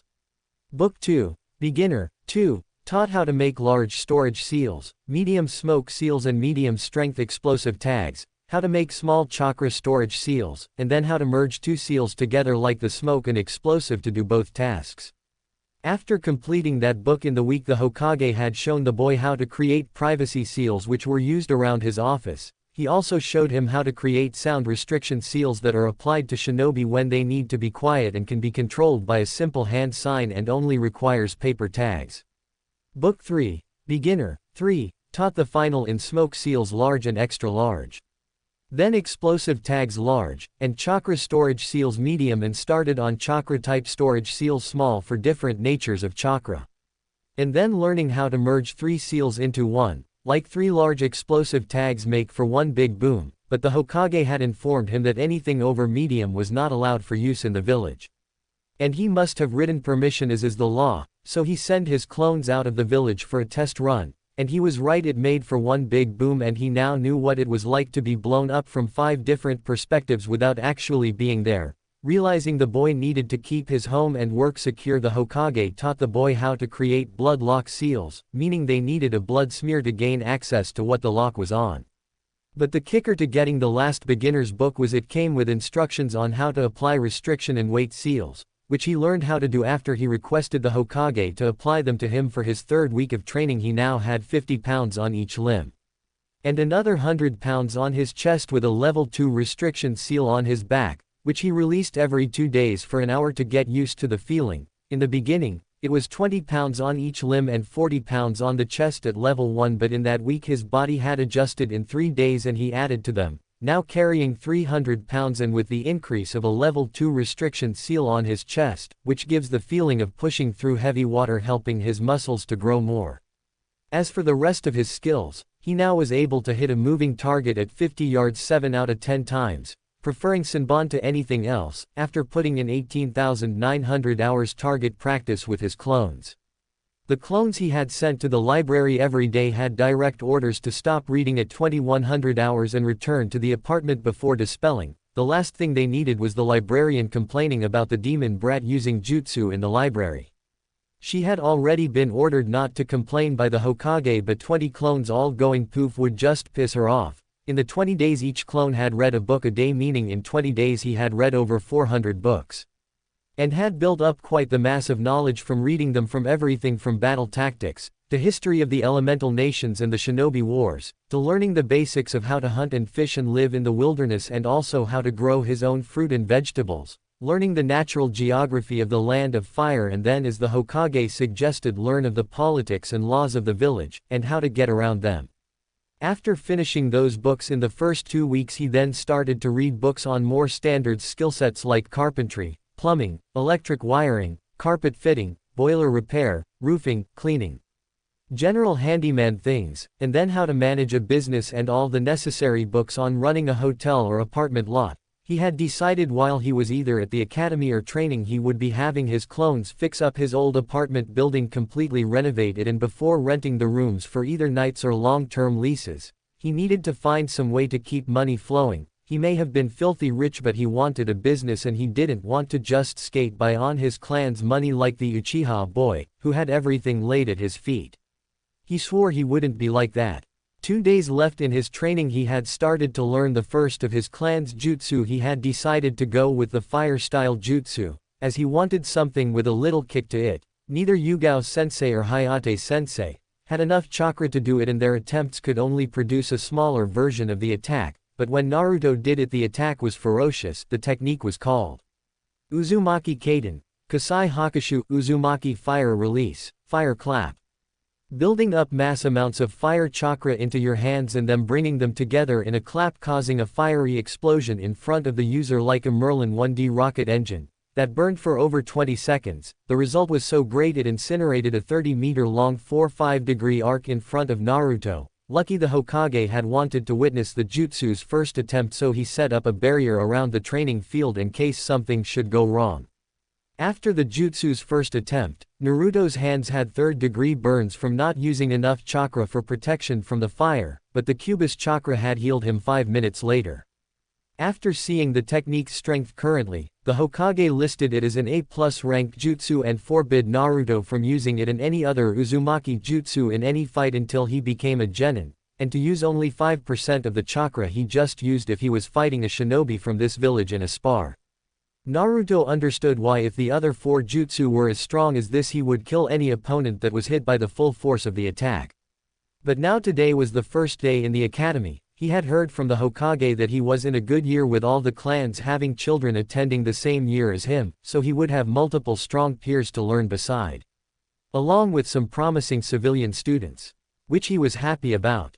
But what was really shocking, that just the other night, the night before his last day of training, he had found himself in his mindscape. First he had thought it a dream, but he quickly realized it wasn't. Flashback. Naruto awoke in a sewer. Looking around, he saw he was lying on a thin coating of water. Not wanting to get wet, he stood up and looked around, but as he did, he heard a sound coming from not too far off. He sharpened his senses and could make out that of someone crying. Following the sound, he came to a large cage with a paper tag over the lock with the kanji for seal on it. Realizing where he was, he walked up to the cage where he heard the sound coming from. He looked inside, still cautious about what might be inside, expecting a massive claw to swipe at him any moment. He was shocked when he saw no massive fox inside, but a small form of someone inside curled up into a ball, crying, muttering, I'm sorry, over and over again. Walking into the cage, still cautious, he approached the figure, shocked to see it was a girl with long crimson hair down to the base of her back, about his age. She wore filthy rags over her that looked like they had once been beautiful clothes, long since destroyed and faded by time. Hearing his footsteps, the girl looked up at him. He saw her deep red eyes that were puffy with tears. Seeing him, she gasped before quickly bowing on her hands and knees to him, screaming out loud, I'm sorry. It's all my fault, please forgive me, I never wanted this for anyone. And then proceeding to cry, I'm sorry, over and over again, making Naruto's eyes widen. What is she talking about? What is going on? Wait a minute, we're in the cage, in me, the only other thing that's meant to be in here is the Kyuubi, Naruto said, softly before he took a step back from her. You're the Kyuubi no Kitsune, aren't you? The girl continued to cry but nodded, I'm sorry, it's all my fault. Looking at the girl, Naruto grew more confused. The Kyuubi no Kitsune was meant to be a massive beast of destruction and devastation that was meant to make mountains topple with a single tail, and create lakes with a footstep. Yet here was this girl that couldn't even be older than him, crying and begging for his forgiveness. None of this made sense. The girl in front of him was crying still, but swallowing his fear, he walked towards the girl and knelt down to her. Please don't cry, he said softly as he put his hand on her shoulder, making her flinch from the contact. You're the Kyuubi, aren't you? The girl's nodded head still bowed, but Naruto shook his head, putting his hand under her chin and bringing her up to meet his eye. Please talk to me, you're the Kyuubi, aren't you? She nodded, again. Hi, Naruto-sama, I am. Bringing up another question with the sama honorific. Why do you call me sama, and why are you crying? She looked away from him before answering. I'm the reason your life is like it was and still is. I'm the reason the villagers hate you. I'm the reason you were beaten multiple times a week, and the reason your parents are dead. I've ruined the life of someone so innocent that didn't deserve it. It should be me they glare at, me they beat. I should be the one to suffer, not you. Naruto was taken back by the whole statement. This can't be the Kyuubi, this isn't right. How can you be the same Kyuubi that attacked the village so mercilessly 12 years ago, that took the lives of over a third of the village? How is any of this happening? It's all my fault, for not resisting the extraction and genjutsu more. It's all my fault that this happened, the girl said painfully. Hearing that, Naruto's eyes widened. Extraction, genjutsu, what? The Kyuubi started to cry. I was ripped from your Ka-san the man in the mask and placed under a genjutsu the night of your birth. The one in the mask ordered me to attack your village. I tried to resist but it didn't work, and I just kept on attacking. Even after the man's control fell, I was still trapped until your two-san sealed me. I would never have attacked otherwise, as foxes are pranksters and jokers. We hate violence unless it is to protect our own. We would never attack anyone. Naruto's legs gave way beneath him halfway through the conversation. The man in the mask, he was behind it all. His parents and Gigi's wife's deaths, the whole Kyuubi attack, it was him behind it all. He was the reason he was hated, he was the reason for his pain, it was all him. Snapping back to the scene in front of him, the girl, Kyuubi, was crying again. Naruto realized none of this was her fault, and quickly embraced the poor crying girl in a hug, making her immediately stop crying. It's okay, it's alright. None of his is your fault, he said softly to her. The Kyuubi's eyes widened hearing that. How could he have forgiven her so quickly? All the pain he's endured because of her. Why? How? It didn't make sense to her. Why? She said softly, just enough for him to hear, but before he could respond she pushed him away to arm's length. Why can you forgive me so easily? I'm the reason for all your suffering and pain. I'm the reason behind it all. You should hate me, you should. Slap. The sound echoed in the cage. The girl felt a burning sensation on her cheek. He had slapped her, he had just slapped the Kyuubi no Kitsune, and now everyone in the audience is thinking, damn, dude's got some balls on him. She looked back at him to see his face filled with rage, his eyes red and slits, as he glared at her. The first thing that ran through her mind that it had all been an act and now he was going to take his revenge on her over and over again and again, and she would accept it. But that was why the next words that came out of his mouth were so shocking. No, you're not. That bastard in the mask is. He's the one who has done all of this. It's his fault, not yours. You're just a victim like me, like the rest of the village. It's all his fault. Naruto yelled. Hearing him yell, she just couldn't help but break down in tears once more. She lunged for him, hugging him, crying into his shoulder thank you over and over again, bawling like a little girl. Blinking, his eyes faded back to their usual blue, and after a few moments Naruto slowly lowered himself to the ground as her legs gave way and they both sat down, her still hugging and crying into him. He let her cry it out. After a few minutes she finally stopped crying and was just hugging him, but she was now asleep. They just lay there. He wasn't sure what to do or say. He had a girl, who was the Kyuubi, on his chest. What would you do? But he soon felt the tug of morning coming on his body and he was going to be waking soon, so gently shaking her to wake her up she stirred. Hey, wake up, I need to go. Blinking awake she opened her eyes and saw Naruto. She nodded, getting up. Hi, Naruto-sama. He shook his head. You don't have to call me that. You know I don't blame you for my life, so just call me what you want. Hi, Naruto-sama, she said again, making him sigh.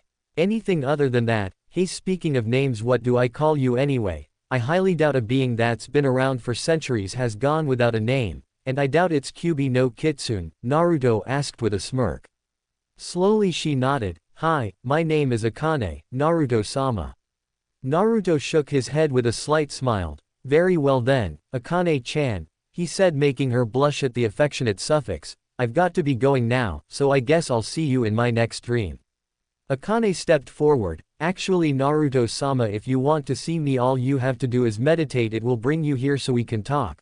Or you can rip the bottom corner of the tag over the lock and we can converse mentally anytime. You can of course close the link anytime. Naruto nodded. Thanks, I'll do that on the way out, he said before looking around. Has this place always been such a dump? Akane nodded her head. All the beatings you took made it this way. A dark outlook makes for a dark mind. Naruto frowned. Well, I'll fix that for you on my next visit, but now I can feel Anko-chan starting to wake me up, so I've got to go, he said, walking towards the cage and jumping up, ripping the bottom corner of the tag off just before he disappeared. Chapter 4. Slowly Naruto put his hand on Anko's shoulder and shook her. Come on hubby Haim, it's time to get up to get ready for the academy. Anko's face scrunched up as she buried her face into Naruto's hard chest, mumbling, I don't want to. Naruto smirked at his girlfriend's antics, as he ran his hand through her hair. Come on hubby Haim, it will be fun, we get to destroy some gakis, he said in a sing-song voice, that sent a shiver down Anko's spine in a good way. She looked up into his blue eyes. Can I feed them to my snakes? She asked, licking her lips. Naruto shook his head. Sadly no Haim, but you can threaten them with that and watch as they piss themselves in fear, and I suppose a little scratch or two to put the fear in them wouldn't hurt.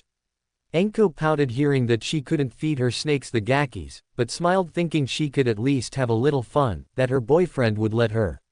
She was normally the dominant type and she was with most other people, but over the past 3 weeks she had found herself rather submissive to Naruto. She didn't mind. He still let her have plenty of fun, and their little session last week when she let him be dominant was very enjoyable. They didn't go all the way only groping through clothes, but he was good, so she would gladly submit to him for the pleasure. But there was another thing, she was honestly a little scared of Naruto's strength and skill. The Hokage said that if it wasn't due to the laws he had set about the age of becoming a shinobi, he would have already made Naruto a genin. But the law stated he had to pass the academy test after 4 years and be 16. That and the fact that the ever-so-honorable civilian council would never allow the demon brat to become a genin like that. They didn't have any say in the matter, but they would throw a major fit about it and bury the old man in mountains of paperwork that not even Kage Bunshin could get him out of. He really couldn't be hassled with that, and he wanted his grandson to enjoy his childhood for a bit longer yet. Anko could understand the man's reasoning, but it still didn't change the fact that Naruto had more skill than anyone in the academy and he hadn't even attended day 1 yet. Anko sighed. Fine, I guess that will do, she said before pulling herself up and giving her boyfriend a chastity kiss on the lips. I'll take the shower first, you get started on breakfast. Naruto nodded at his girlfriend as they got up, walking past each other. Anko reached for Naruto and gave his backside a squeeze. I'm so glad I saved that work of art. Naruto shook his head and before she was out of arm's reach he gave her backside a little slap, making her jump. Careful Haim, two can play that game. He chuckled, leaving Anko blushing like mad. He had beat her in teasing again, and that was just one of the reasons she loved him. Scene break. Naruto stood in front of the mirror in his bedroom, finishing applying the last of his outfit on him. He grinned looking in the mirror. Well Akane-chan, what do you think? Naruto asked aloud with a smirk. Akane blushed in Naruto's mind, looking through his eyes. Very nice Naruto-sama, I'm sure you'll have a great first day. She said aloud through the seal, which had been part of what changed when Naruto had torn the seal when he came out the first time, allowing her to speak through the seal.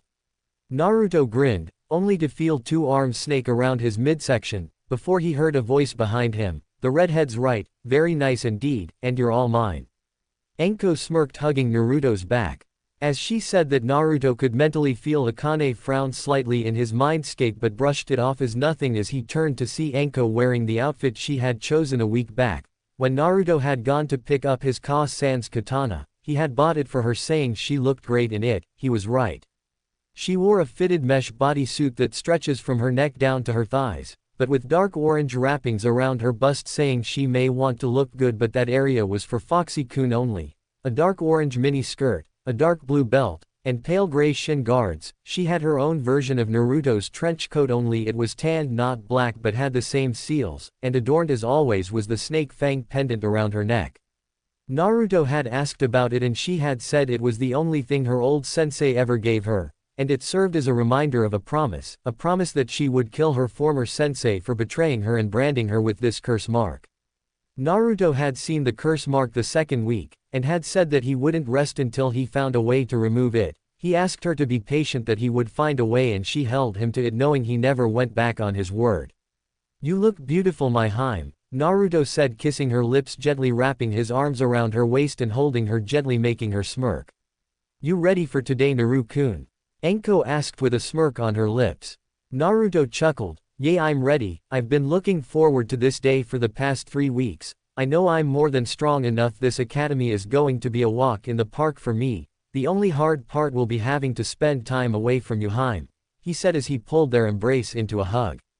Anko smiled, resting her head on his shoulder. I know Naru-kun, I know, but we can make up for it after class. Remember Yugao-ne-sensei said we have Mondays, Wednesdays, and Saturdays off physical training, so we can have some fun, and enjoy our youth as Hokage Gigi says.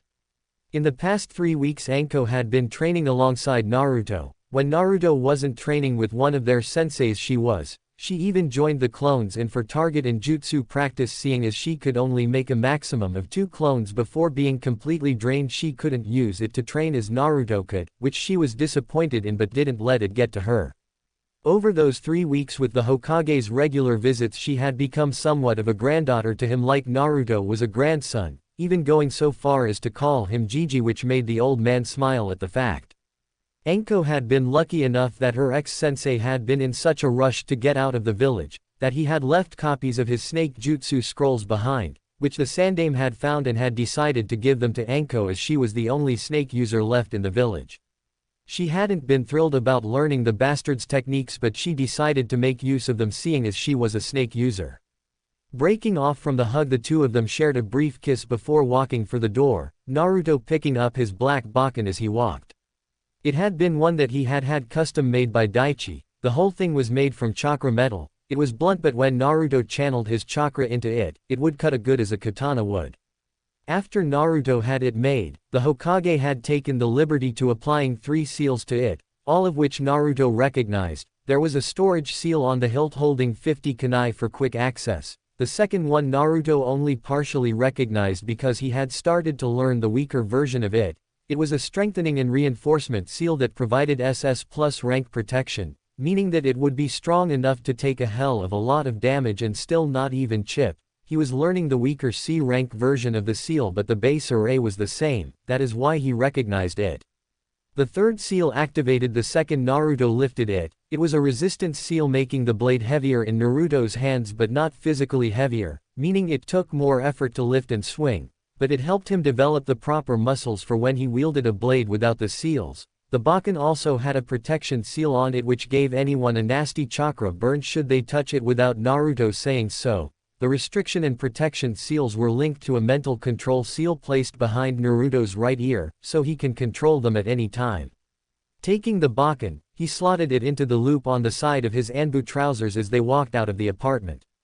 The Hokage had asked him not to use his Ka-san's blade in public, as it would cause them both a headache should anyone recognize it. That's why he had the bakken made.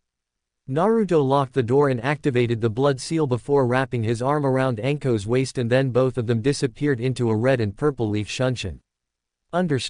Scene break. Naruto walked up to the classroom door he had been assigned to, having already parted with Anko at the main desk for her to go to her third-year class. He knew they couldn't be in the same class, even though his skill was enough to have him advance years ahead of his age group. But again the council would go against it and Gigi still wanted him to have as much of a childhood as possible so he would just have to make do. Opening the door he went into the classroom. The room was a standard square room with 3 rows of seats wide, climbing at a vertical angle up the back of the room. There were others his age in the room already seated and others standing around talking. Naruto didn't really recognize any of them except for 1 or 2. Kiba Inuzuka, his attire consisted of dark grayish pants reaching to his calves and a gray, hooded fur-lined coat, with the hood placed on his head, over an apparent plate of armor and fishnet undershirt, with his nin hound Akamaru on his head under the hood. Akamaru was a small white pup, with brown ears, no bigger than a cat, but he would grow to be the size of a small horse from what Naruto had seen. The two of them knew each other from a week back when Hana, Kiba's older sister, had come looking for Yugao having not seen her best friend in 2 weeks.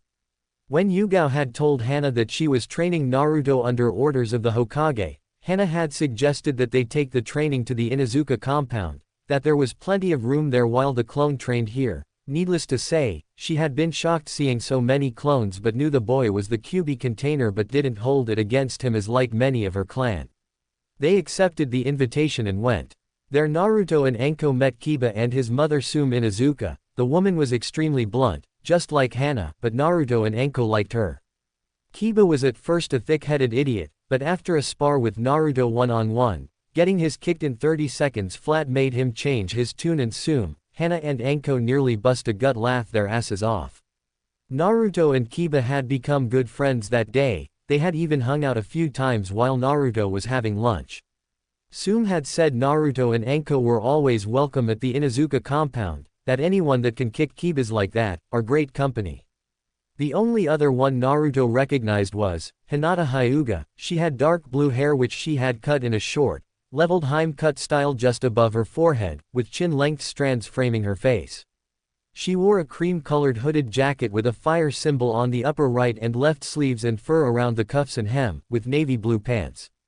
The only reason he recognized her was from 4 years back when he was little. He had seen her in the local park while she was getting picked on by some local bullies 2 years older than them.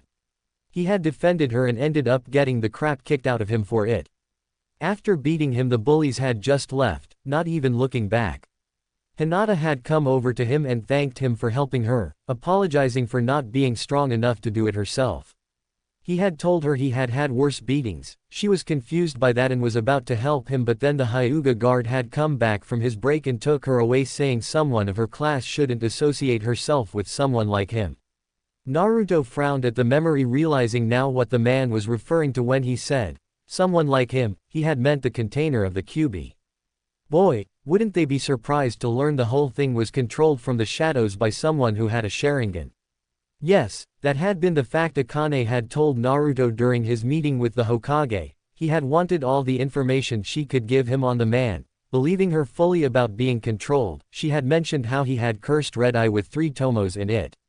The Hokage had recognized the eyes immediately and informed them it was the dojutsu of the Uchiha clan which had been massacred 6 years earlier by one of its own, leaving only one of them alive, but had put him in a coma that had lasted 3 months. Naruto's eyes scanned the classroom at that thought and he stopped when he saw who he was looking for, Sasuke Uchiha, the last Uchiha. He had black eyes and spiky black hair with a blue tint. He wore a navy blue, short-sleeved shirt with a high collar, white shorts, and white arm warmers, but none of that caught his eye more than the way his hair was styled. Looking at it from the side looked like a duck had nestled in his hair and had buried its head, leaving only its butt sticking out the back, duck butt. Naruto had to hold in a laugh as he thought about that, but then he noticed something else. About 50% of the girls in the class were looking at Sasuke with heart eyes and the other 50 were looking at him with the same eyes. He had to blink once or twice but then sighed. Great fangirls, thought Naruto as he walked to a seat. Anko-chan is going to love this when she finds out. She may even try to feed them to her snakes. As Naruto sat down, he noticed more than just the girls' eyes on him. He had drawn a few boys' attention also, the Uchiha in particular, as he watched him walk to his seat. Naruto felt his gaze. Well, it was more like a glare. He didn't know what the Uchiha's problem was. He had just walked in. Sure, he felt bad for the guy being in the same boat with no living family, but unlike Naruto, the council, the civilian side at least, worshipped the ground the last Uchiha walked on, giving him everything he wanted. He wanted training, he got it. He wanted jutsu, he got it. He wanted weapons, he got it. He was left wanting for nothing. The Hokage had explained that they did it to keep him happy so he wouldn't leave the village and take his clan dojutsu with him. Some wanted him to marry their daughters so they could have a piece of the large Uchiha fortune. Yes, the old man had explained the CRA Clan Restoration Act to Naruto after he had read about it one of those days his clones were studying the village's laws. It allowed the last member of a clan to take on multiple spouses to restore said clan. It worked well for the last males of the clan, but the females were turned into breeding stock if that was the case. But that was the way of the world they lived in.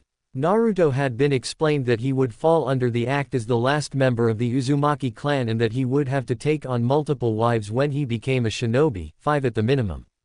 Anko had been annoyed at that point and was actually ready to castrate the old man for the fact. But Naruto had calmed her down and told her no matter what he would always love her. She had settled after that, and accepted the way things were, and she was willing to share considering she got a say in who the wives were. Naruto had agreed, knowing that was the only way they would both be happy. Now Naruto sat being eyed like a piece of meat in a lion's den, but the fact he was the last of a clan was still secret. Naruto could only begin to imagine what it would be like when it became public knowledge that he could take on 5+ wives. He would be eaten alive, and not in a fun way. Sighing again, he shook his head just as he heard the door to the classroom opening again. In walked a man of average height and build with brown hair tied back in a ponytail. dark eyes and a scar that ran across the bridge of his nose, wearing the standard Konoha shinobi outfit complete with forehead protector, sandals, and flak jacket. His sleeves were also rolled up about 1/4 the way up his arms. He walked to the front of the room and the other students took that as their hint to take their seats. As they did, the second man walked into the room. He wore the same clothing as the first man, but he had white shoulder-length hair with a slight hint of blue to it and green eyes, with pale perfect skin. Naruto smirked looking at both of them. Well, you can easily tell the one with the scars has had more experience than the one with perfect skin and conditioned silver hair. The one with the scar spoke first. Good morning, welcome to your first day as Academy students. My name is Iruka Yumino, and this is my assistant Mizuki. For the next 4 years, we will be your instructors in all things shinobi related. Now, since this is the first day, we will be having a class tournament to set the baseline and class rankings, which will be changing throughout your 4 years here. We will be having a kunai and shuriken throwing tournament at the school range and a taijutsu tournament out on the school practice field. But first we will be going to have a demonstration period, to give some of you the chance to show off a little, but first, roll call. Iruka finished as he lifted the paperboard off his desk as he cleared his throat. Shino Aburame. Present, came a voice over Naruto's shoulder. Naruto casually glanced at the boy. He was fair-skinned from what Naruto could see, that is, he had dark, bushy, brown hair and dark, narrow eyes, wearing a pair of dark sunglasses and a sea green jacket with a high, upturned collar. Naruto knew of the Aburame clan. The clans of Konoha were in some of the books his clones read. The Aburame clan was one of the 4 noble clans of Konohagakure. At birth, members of the clan were offered to several special breeds of insects as a nest, residing just under their host's skin. These insects will then live in symbiosis with their host from that point on.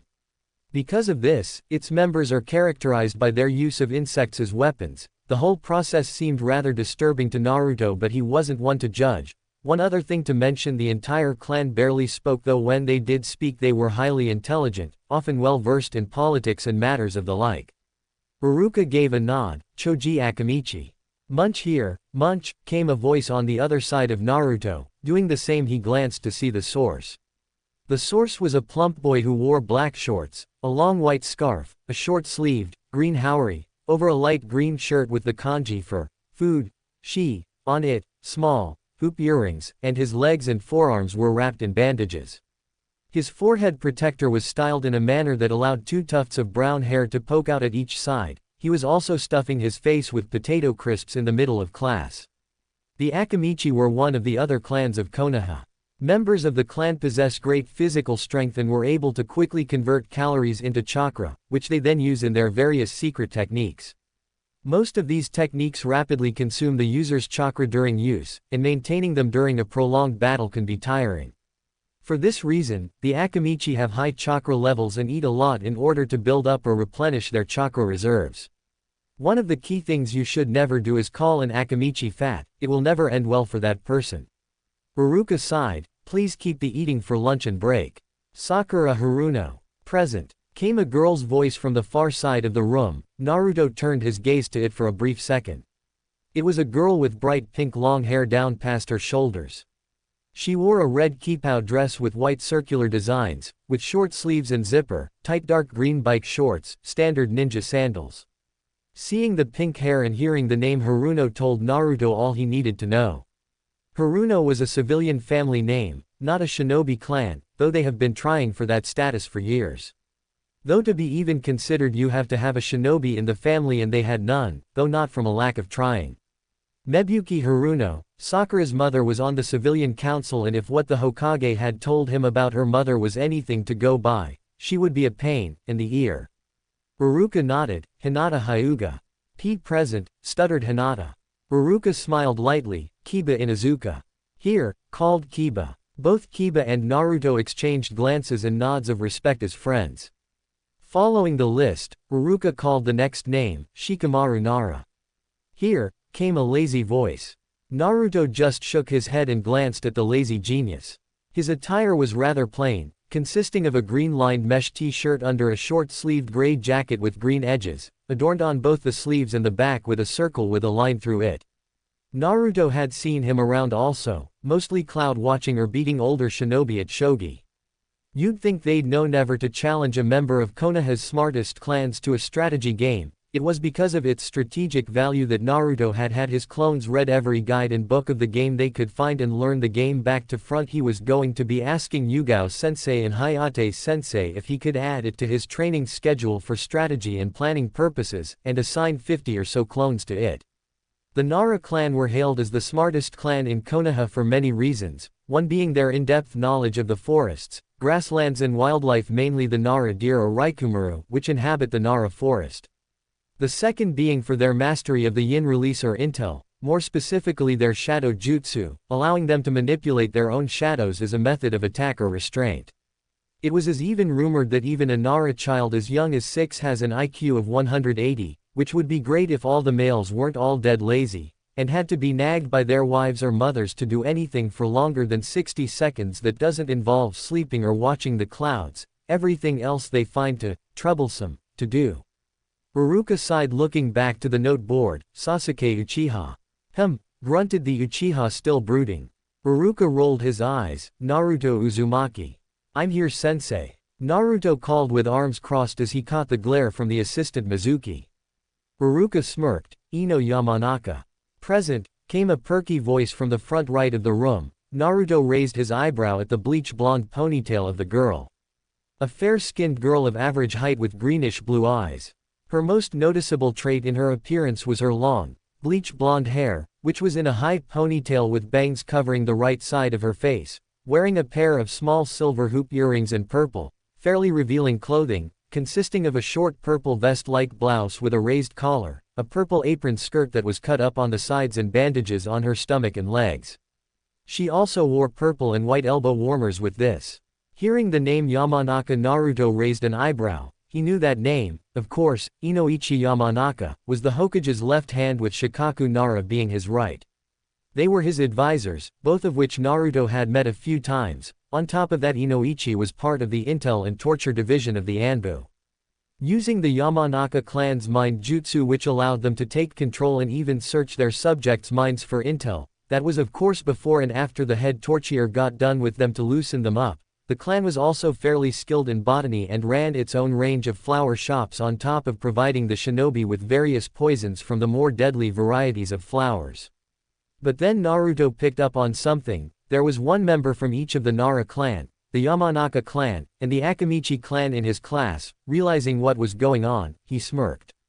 The old man was training the next generation of the Inoshika Cho team. Those three clans have a long history of working together, and their combination attacks were legendary in the Shinobi Wars, and the current clan heads of those three clans were all on the same team when they were young, so the old man wants their kids to follow in their parents' footsteps. Naruto only chuckled at figuring out the old man's plans in less than a minute. As he did, Iruka called out the next name. Sai. Here, came a monotone voice which was devoid of all emotion. Naruto looked at its source, a boy with straight black hair, and dark eyes which contrasted with his translucent-looking pale skin. Wearing a short black and gray jacket with red straps, a high-collared midriff shirt, black pants, shinobi sandals and gloves with his index and thumb fingers exposed. Seeing the gloves, Naruto looked at them with interest. The thumb and index fingertips exposed meant it was likely to allow him more grip on something like a brush for fuinjutsu of something similar, and the lack of the last name made Naruto somewhat on edge. No last name meant no allegiances, and no allegiances means that he was a wild card that put Naruto off. He was an unknown, and Naruto didn't like unknowns. Setting down the note board, Iruka clapped his hands. All right everyone, follow me and Mizuki out to the front practice fields. With that, everyone made their way out following Iruka and Mizuki, Naruto the whole time pondering just who this Sai really was, while keeping both his eyes on him and the assistant Mizuki. He was clearly a Kyuubi hater, so Naruto knew he would have to watch his back around the tem, and report him to the old man, or he could have his fun and make the idiot see what happens when you mess with an Uzumaki. Oh, it would be glorious.